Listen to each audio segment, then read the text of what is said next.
అభిమానంగా పలకరించేవాడు. మీరు అనేవాడు, నేను వద్దునే మీరు అనొద్దు సార్, నన్ను ఎందుకంటే చాలా చిన్నవాడిని, నువ్వు అను అని అంటే నాకు సంతృప్తి కలిగిస్తుంది. అంటే అప్పుడప్పుడు అట్లా పిలిచేవాడు, కానీ మీరు వెళ్ళిపోయేవాడు. అంటే మనిషి యొక్క వ్యక్తిత్వాన్ని గురించి ఆయన ఇటువంటి దాని గురించి చెప్తున్నాను. అటువంటి ఆయన వెళ్ళిపోయినారంటే నాకు చాలా షాకింగ్ అనిపిస్తుంది. బాలరెడ్డి గారు ఆ మెసేజ్ పెట్టారు, చాలా బాధ అనిపించింది. ఎందుకంటే కొర్రగుంటలో ఇల్లు డిస్పోజ్ చేసేసానయ్యా, నేను పీలేరు వెళ్ళిపోతున్నాను, వయసు అయింది కదా, మా బావమరిది వాళ్ళు అక్కడే ఉన్నారు అపార్ట్మెంట్లో, వాళ్ళు కూడా మాతో కూడా ఉండుకోండి, మా అపార్ట్మెంట్ ఉంది తీసుకుందామని చెప్పారు. వాళ్ళ ప్రోగ్రాంతో వెళ్ళిపోతున్నాము, నేను నా భార్య మేమిద్దరమే కదా అని మొత్తం చెప్పుకొచ్చారు. పెద్ద వయసు నిజమే, ఎవరో ఒకరు ఆసరాగా అండగా ఉండవలసిన అవసరం ఉంది. అలా వెళ్ళిపోతారు అనుకున్నారు, కానీ 6 నెలలు కూడా కాలేదనుకుంటున్నానండి. స్వర్గలోకాన్ని చేరుకున్నారు. చాలా బాధ అనిపించింది.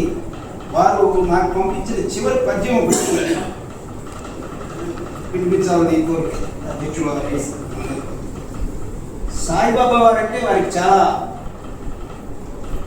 గౌరవం, భక్తి కూడా.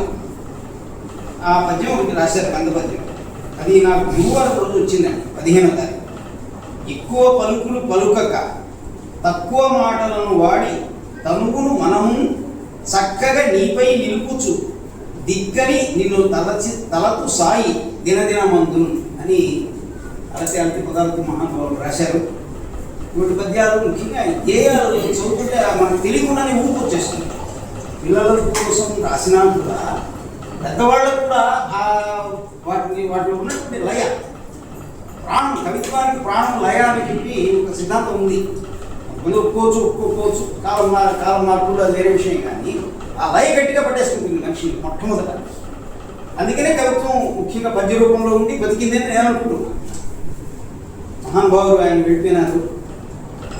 డాక్టర్ ప్రేమావతి మేడం గారి దివ్యస్మృతికి వినమ్ర నివాళి అర్పిస్తూ, అలాగే గులాబీ సుబ్రహ్మణ్య శర్మ గారికి వారికి అసుపూరిత నివాళి అర్పిస్తూ, సుగుణశీలి గొల్లాపిండి సుఖ వివరుడు వన్నెలెసగా వ్రాయిచు గేయ పద్యములను స్వర్గమును హఠాత్తుగా చేరజరిని అకట బాష్పయుత నివాళి నెడద వారి స్మృతికి.